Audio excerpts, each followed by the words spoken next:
तो क्या सोसाइटी आगे ट्रांसजेंडर कम्युनिटी को जीने दे रही है? बिल्कुल जीने दे रही है, बल्कि अपनी शादियों पे नचवा रही है, उन पे पैसे फेंक रही है, अपनी खुशियों पे बुला रही है, बच्चा पैदा होता है तो बुला रही है, अपनी हवस परस्ती के लिए इस्तेमाल कर रही है, बिल्कुल बुला रही है। हाँ,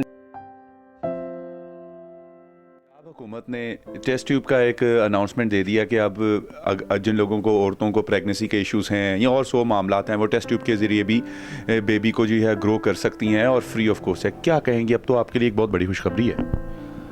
देखिए, मैं यही कहूँगी कि being a citizen of Pakistan, हम पाकिस्तान के शहरी हैं और उसके किसी भी कानून की रिस्पेक्ट करना, उसकी इज़्ज़त करना हमारा आईनी हक़ है। तो कानून पास हो चुका है, मेरे उस पर कोई एतराज़ात नहीं हो सकते। ऑब्वियसली मैं कभी भी इस चीज़ पर एतराज़ नहीं करूँगी। हाँ, लेकिन जहाँ तक इसके सही और गलत होने की बात हुई, तो इंसान के इर्तिकाब अगर देखें तो उसने पत्थर के ज़माने से वो डिजिटल दौर तक पहुँच गया है। तो ये हर आने वाली जनरेशन, अगली जनरेशन जो आती है, वो ज़्यादा जो है वो टेक्नोलॉजी के साथ आती है, वो ज़्यादा नॉलेज के साथ आती है, वो ज़्यादा स्किल्स के साथ आती है। तो हमें इस चीज़ को मानना चाहिए कि इंसान की जो इर्तिका है, जो टेक्नोलॉजी के साथ उसका ताल्लुक़ है, वो हकीकत का एक ताल्लुक़ है। देखिए, इंसान पत्थरों में रह के सारी आप ऐसे कैसे तसव्वुर कर सकते हैं कि इंसान की जितनी जनरेशन्स आ रही हैं वो पत्थरों के दौर में रहें और पत्थरों के में वही शिकार करके खा लें? नहीं, हमारे पास लामहदूद तख़य्युल है, हमारी सोच है, हमारे पास जो है वो सलाहियत है तख्लीक करने की। तो इसलिए हम चीज़ें तख्लीक करते हैं और जहाँ पे इंसानों को फ़ायदा मिलता है वो चीज़ें जो हैं वो होनी चाहिए और वो माशरे में आनी चाहिए। अगर औरतों के पेचीदा मसाइल हैं और उनको वाकई टेस्ट ट्यूब की ज़रूरत है तो मेरा ख़्याल है बड़ा एहसन इक़दाम है। अच्छा, ख्वाजा सरा भी बच्चों से प्यार करते हैं? देखिए, प्यार कायनात की ज़ुबान है, फ़ितरत की ज़ुबान मोहब्बत है। जानवर तक आपको आपकी मोहब्बत की ज़ुबान समझते हैं, तो हम तो अशरफुल मखलूक़ात हैं, हम इंसान हैं, तो ऑब्वियसली मोहब्बत हमारे अंदर है। तो इस टेस्ट ट्यूब से कितना फ़ायदा होने वाला है ख्वाजा सरा कम्युनिटी को भी? देखें, कितना फ़ायदा होगा ये तो मैं मेजर नहीं कर पाऊँगी, क्योंकि अभी बिल्कुल ये एक नई चीज़ है। मेरा ख़्याल है कि जो सिसजेंडर औरतें हमारे पास मौजूद हैं उनको ही अभी इस टेक्नोलॉजी का नहीं पता, उन तक ही ये बात नहीं पहुँची। तो फिर हमारे लिए तो अभी राइट टू मैरिज ही हमारा चैलेंज है, हमारा राइट टू फैमिली चैलेंज है। तो मैं कैसे आपको बता सकती हूँ, क्योंकि अगर मैं कभी फ़र्ज़ करें, अगर आपके तसव्वुर के मुताबिक ख्वाजा सरा बन के मैं एक बच्चा जान भी लूँ तो उसको हरामज़ादे का लक़ब भी मिलेगा ना। मैं उसको क्या शनाख्त दूँगी, मैं उसको क्या नाम दूँगी? तो ये काफ़ी चीज़ें हैं और फिर इस तरह से मैं एक बच्चे की ज़िंदगी बर्बाद नहीं कर सकती कि उसको दुनिया में लाऊं और फिर उसकी कोई शनाख्त ना हो, उसकी कोई वल्दियत ना हो, उसका माशरे में कोई मकाम ना हो। तो बहुत सारी चीज़ें आपको सोचनी पड़ेगी। तो क्या सोसाइटी आगे ट्रांसजेंडर कम्युनिटी को जीने दे रही है? बिल्कुल जीने दे रही है, बल्कि अपनी शादियों पे नचवा रही है, उन पे पैसे फेंक रही है, अपनी खुशियों पे बुला रही है, बच्चा पैदा होता है तो बुला रही है, अपनी हवस परस्ती के लिए इस्तेमाल कर रही है, बिल्कुल बुला रही है। हाँ, डायनामिक्स डिफरेंट है, हमारे पास सोशल डिग्निटी नहीं है, हमारे पास एम्पावरमेंट के मौके नहीं है, हमारे पास स्किल्स नहीं है, हमारे पास एजुकेशन नहीं है, लेकिन जीने वाला काम तो यहाँ पर बहुत खुलेआम चल रहा है और मेरा ख्याल है काफ़ी अच्छे से चल रहा है। अब बल्कि नौबत यहाँ तक पहुँच गई है कि आप जैसे एंकर आके कहते हैं कि अब तो नकली ख्वाजा सरा बनना शुरू हो गए।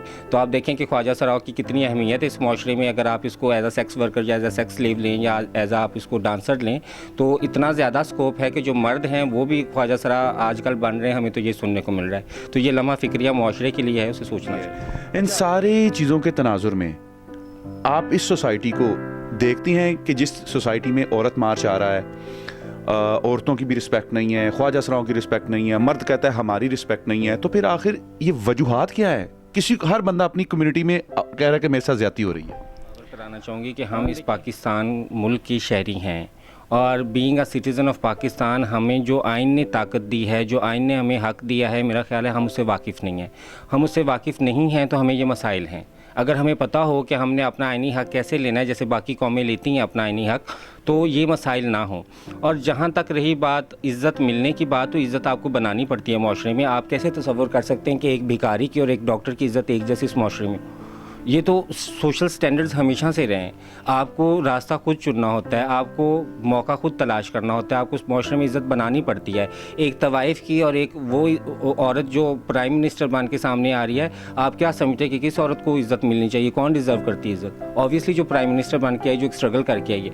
आपके लिए ईजी मनी के बहुत सारे मौके हैं, जिनमें से सेक्स वर्क एक वो मौका है कि आपको कुछ करना नहीं पड़ता, आपको कोई मेहनत नहीं करना पड़ती और आपको थोड़े वक्त में ज़्यादा पैसे मिल जाते हैं, लेकिन उससे आपकी डिग्निटी चैलेंज चैलेंज होती है, उससे आपकी सोशल वैल्यू चैलेंज होती है। तो आपको अपनी डिग्निटी और सोशल वैल्यू बनाने के लिए ऑब्वियसली सोसाइटी में स्ट्रगल करना पड़ती है।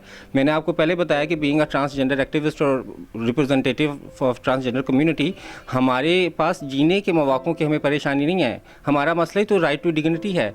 हमारा राइट टू डिग्निटी ही तो चैलेंज हुआ है, हमारी सोशल वैल्यू ही तो चैलेंज हुई है। क्यों आप मुझे दोस्त नहीं बना सकते? क्यों आप माशरे में मेरा तारुफ नहीं करवा सकते? क्योंकि लोगों का पहला तसव्वुर ये जाएगा कि ये शायद सेक्स वर्क करती होगी या नाचती होगी। तो ये तसव्वुर बदलना बहुत ज़रूरी है कि ये ख्वाजा सरा तो यकीनन यार कोई डॉक्टर होगी, ये ख्वाजा सरा तो यकीनन शायद कोई इंजीनियर होगी। अब आपको ये कहानियाँ मिलती भी हैं, ये स्टोरीज़ मिलती भी हैं।